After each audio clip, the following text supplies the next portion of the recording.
Hey, what's going on YouTube? Necker here again. So today we just got the nitty gritty on what's coming to DMZ. So we're gonna check that out. All right. So the first part of this explains the DMZ story.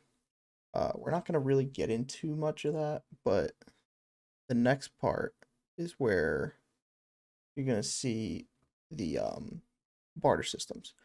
So this first part though, it's pretty much explaining that Legion is American based, White Lotus is Asian based, Black Mouse is their own funded decentralized organization.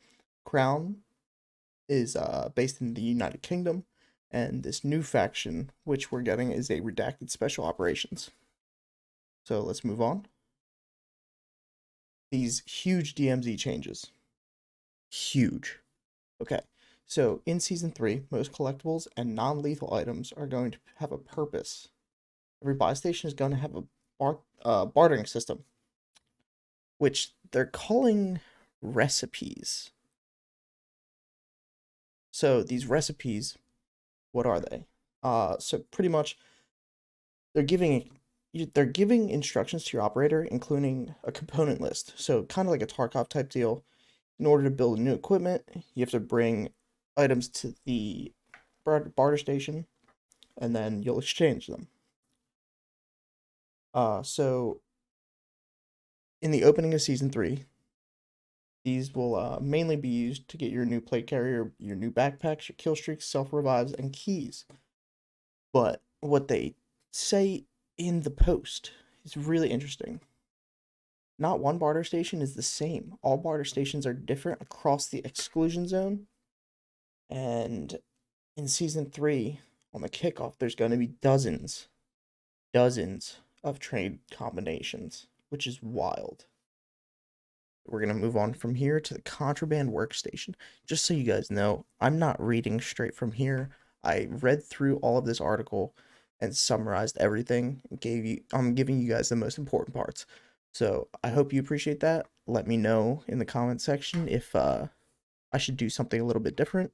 If you guys like the past videos where I actually go through the post and read along with you, let me know. But if you're still here, go ahead and give this video a quick like, hit that notification button, and sub if you're not, because we have about 75% of viewers that are not subbed currently. But anyway, let's get back to this. The contraband workstation, or workbench. These are going to be used to add and remove weapon attachments from your contraband weapons. Obviously, it's going to be costing you some money. This I see coming with a few future updates, just like the launch of the game, where the buy stations in general had to be changed around with pricing. I see this happening. Just because they need to find a fair value for each ordeal, each item. So that's pretty much what the workbench is.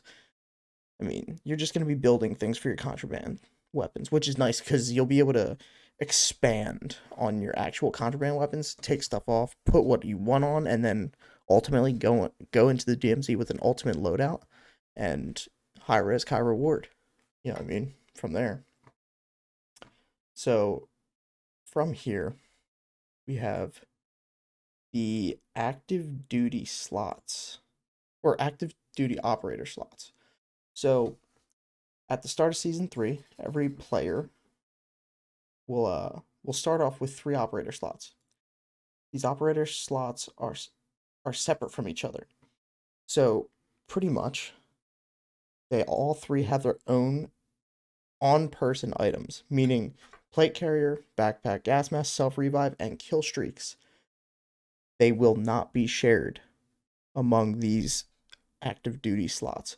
So I'm guessing, so obviously you can see a little bit of a 4th slot here. I'm guessing you're going to be able to unlock these. So we'll see. We will see. But the good thing about this is if one character, say you die and you don't make it out of the DMZ, one character doesn't have the same thing. So you won't lose all of your stuff, which will be nice.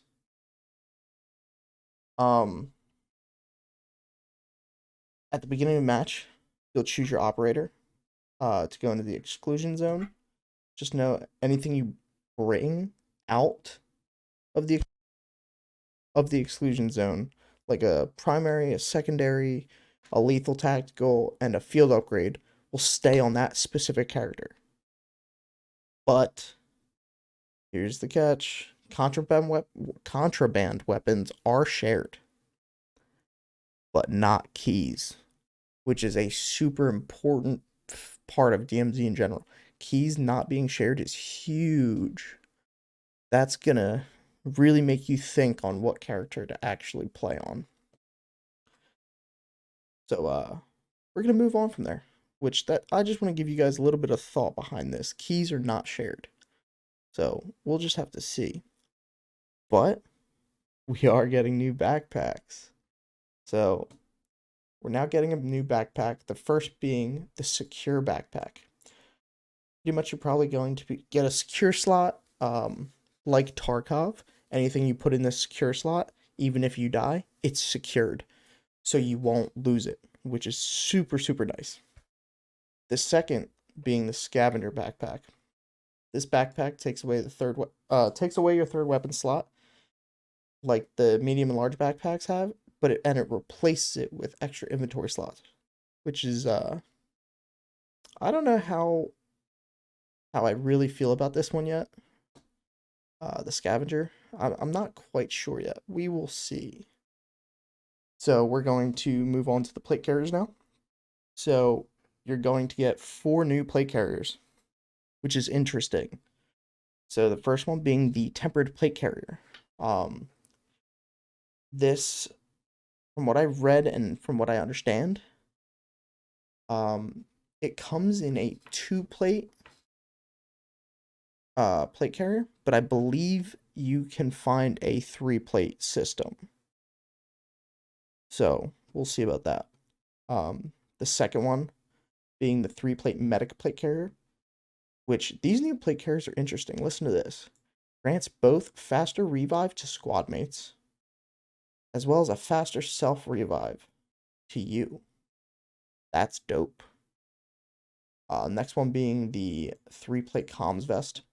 It increases the duration of all UAV technology. The kill streak, UAV towers, and enemy radios dropped by AI and makes them functional as advanced UAVs.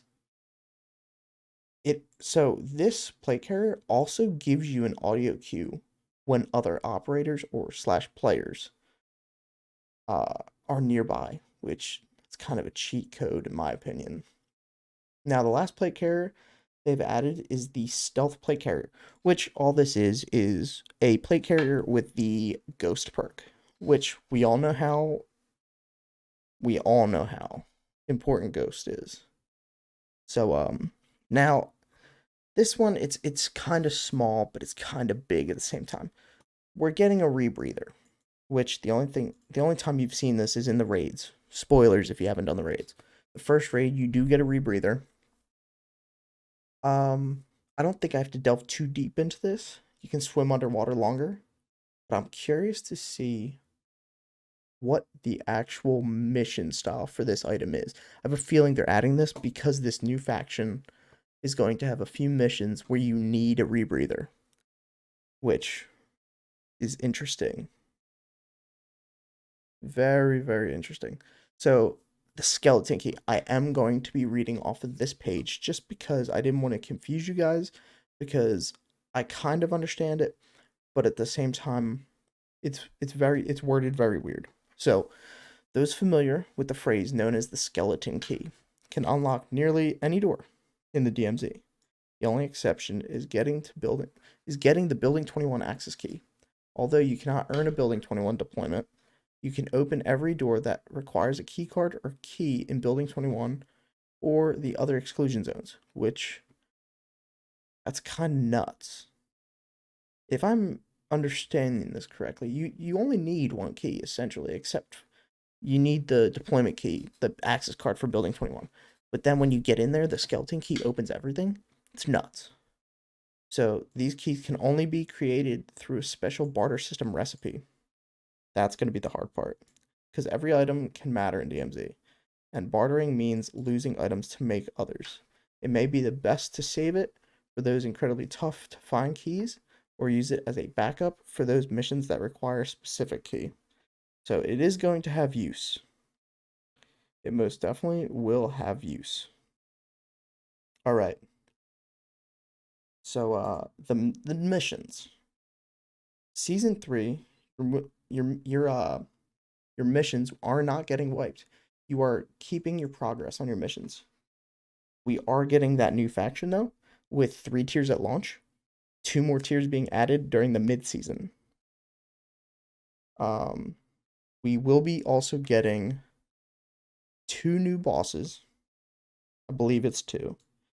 And from what it sounds like, a mid-season DMZ event, which right here it says redacted, happening mid-season. The next thing, we are getting supply run contracts. Just like in the Battle Royale version, they're being added to DMZ with a new vehicle or a new way to extract. The heavy chopper is coming back. The only downfall to this, so this will be a new way to extract, but if you find one, you have to fuel it yourself. They are all empty, no fuel. So we will see how viable this actually is.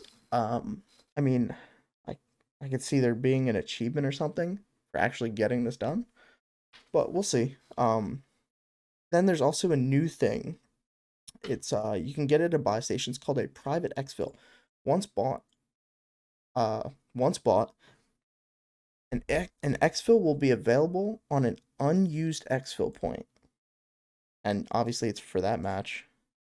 Consider an extra escape route if needed, especially during the prisoner rescue contracts. That's pretty beastly, boys. Honestly, like, they just gave us a cheat code for prisoner rescue contracts.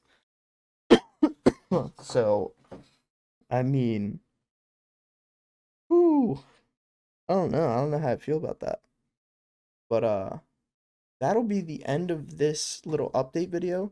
I hope you guys are enjoying these new update videos. I'm gonna keep trying to push them out.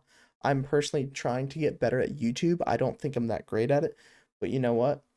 I'm enjoying making content, and I love, honestly, just being a part of the community. It's awesome for me.